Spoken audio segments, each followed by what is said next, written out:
Hello, my good friends. So I'm back with my April TBR, but it's kind of focused more on the Civil War. So if you're outside the US and you're watching, you probably do have basic knowledge of the Civil War, like it was about slavery, North versus South. I'd expect you probably heard of the Battle of Gettysburg, and the North won. Thank goodness.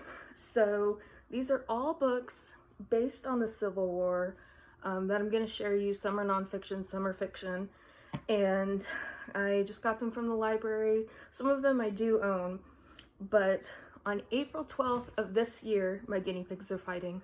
On April 12th of this year will be the 160th anniversary of the start of the Civil War, probably the most tragic event in American history.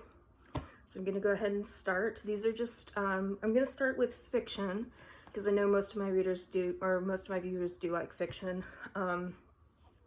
So first I've got, what is this? The Guns of the South. The master alternate history depicts the ultimate reversal. What if the South had won the Civil War? I have another, if you look at my vlog of when I went thrifting, I do have another turtle dove, it's right there, of what if the South had won the Civil War and then the Unions and the Confederates had fought on opposite sides in World War I. So this is the prequel to that. This isn't, I mean, it's an alternate history. It's not, obviously, thank God the South didn't win, but I think it'll be entertaining, so go with that. And a lot of these books do focus on the South. I live in Texas, and I am actually gonna write a novel about a Confederate soldier who gets really disillusioned, who believes kind of the whole lost cause myth, but then as he starts fighting the Civil War, he realizes, oh wait, I'm fighting for slavery, this isn't good. So, our next book is The Smoke at Dawn.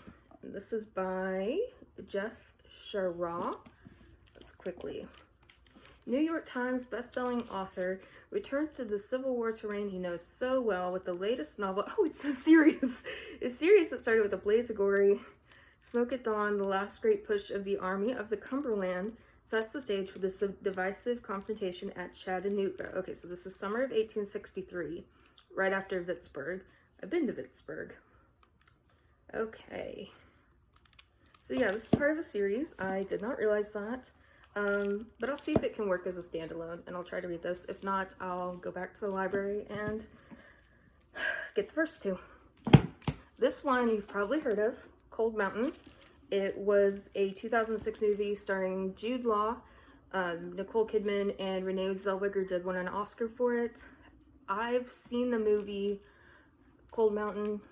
I don't remember a whole lot about it other than that it was really kind of atmospheric, and it was about a Confederate soldier trying to find his way home to Nicole Kidman. And I've actually heard that a lot of people think Renee Zellweger didn't deserve an Oscar for that role.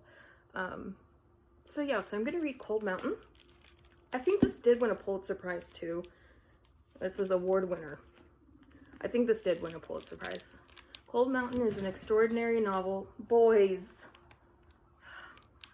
Cold Mountain is an extraordinary novel about a soldier's perilous journey back to his beloved at the end of the Civil War. At once a magnificent love story and a harrowing account of one man's long walk home, Cold Mountain introduces a stunning new talent in American literature. Based on local history and family stories passed down by the author's great-great-grandfather, Cold Mountain is a tale of a wounded soldier, Inman, who I'm pretty sure was played by, I think that's the Jude Law character, who walks away from the ravages of war and back to his pre-war sweetheart, Ada, Nicole Kidman. Inman's odyssey through the devastated landscape of the soon-to-be defeated South interweaves with Ada's struggle to revive her father's farm with the help of an intrepid young drifter named Ruby. Okay, that's the part that Renee must have won an Oscar for. As their long-separated lives begin to converge at the close of the war, Inman and Ada confront the vastly transformed world they've been delivered.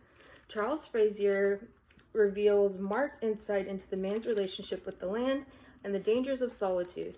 He also shares with the greatest 19th century novelist a keen observation of society undergoing change. When was this published?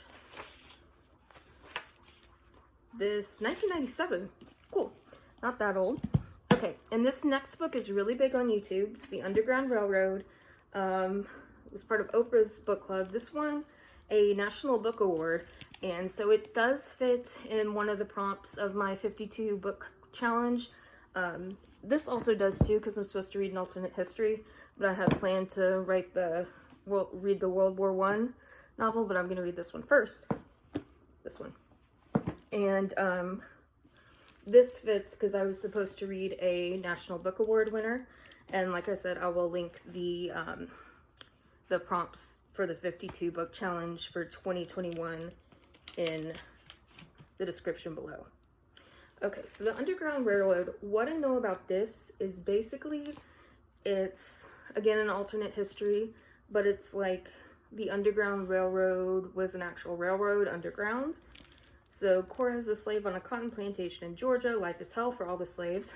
Yes, it was, but especially bad for Cora, an outcast even among her fellow Africans. She is coming into womanhood where even greater pain awaits. When Caesar, a recent arrival from Virginia, tells her about the Underground Railroad, they decide to take a terrifying risk and escape.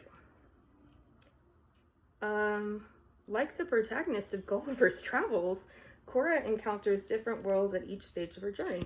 Okay, so that sounds interesting. I know a lot of people really love this on BookTube. And the next I'm sure you've heard of, Red Badge of Courage. I think it's about a little boy who joins the Civil War and wants to be wounded to be seen as courageous. I have started reading this. I read the introduction by a man called Shelby Foote. Now, if you've seen The Civil War by Ken Burns, Shelby Foote is the historian that's often consulted. He's not a historian. Shelby Foote is actually a novelist, and The Civil War by Ken Burns, I'm rewatching it. I really like it, but it hasn't aged well because of the way the South was portrayed, and even the director himself has said he wished he didn't portray the South that way. But Shelby Foote's a pretty smart guy. He's not a historian, he's a novelist, so the introduction was by him. I liked it. Haven't gotten to the other part yet, but that's going to be the first one I read because it's short. Now this one I've already read, Across 5 Aprils.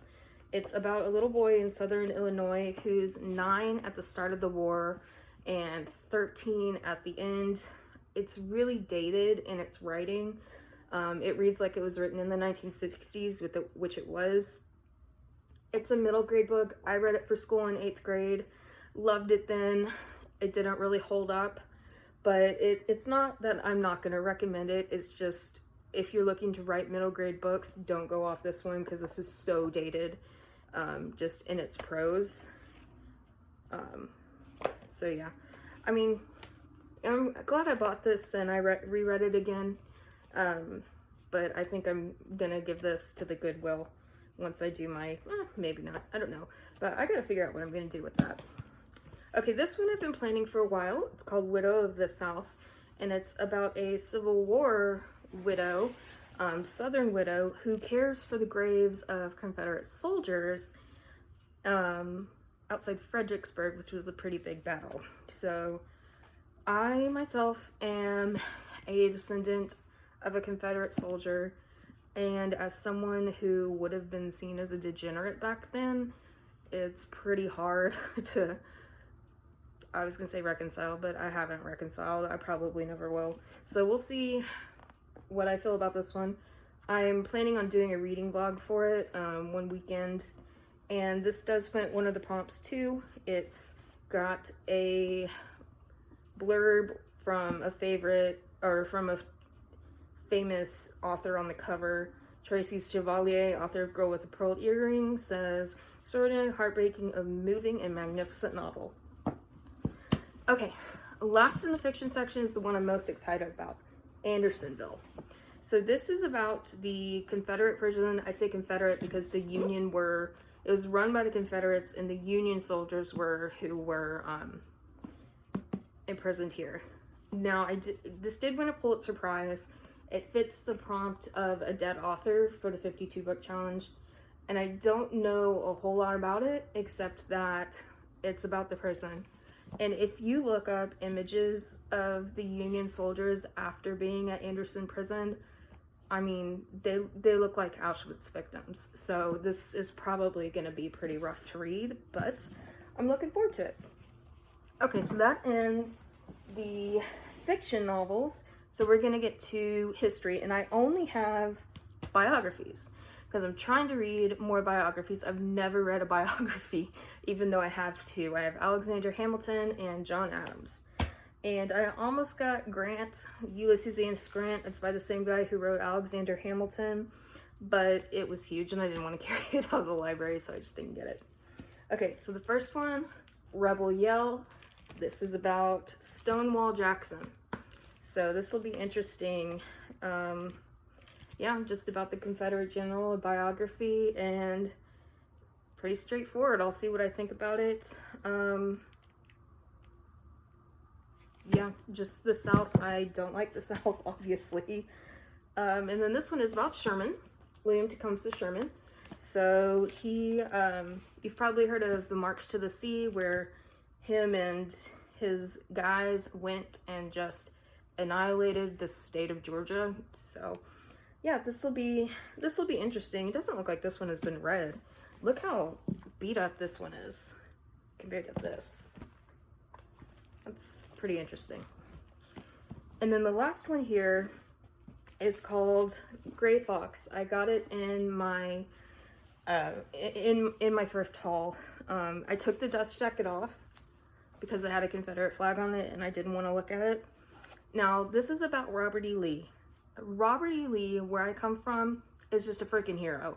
When I was in 5th grade, my teacher made us put our hand over our heart every time she said the word Robert E. Lee, or said the name. He was a Confederate general, and I hate him. Robert E. Lee is the reason so many people died in the Civil War. If he had fought for the Union, the war would have been over like that. This man was a genius. He was the only person to have graduated West Point without a single demerit, and battles like Gettysburg, Antietam, Fredericksville, the Wilderness. If Robert E. Lee had not been the Confederate general, the war wouldn't have lasted so long. So the fact that he's seen as a hero where I'm from, I don't think a lot of people realize his impact. And he's seen as being an amazing, brilliant general, and he was. That's the reason so many Union and Confederate soldiers died, was because of him. Does that sound like a hero to you? If it does, you're crazy. But, so I'm going to read this one. And that's it. That's my haul. That's my Civil War haul. TBR 2, I'm going to try to read all of these before the month of April is up. Like I said, I already read across 5 Aprils. So, keep reading, keep writing, keep loving words. And I will see you later. Probably the next time I will film will be this reading vlog. So I will see you then. Bye.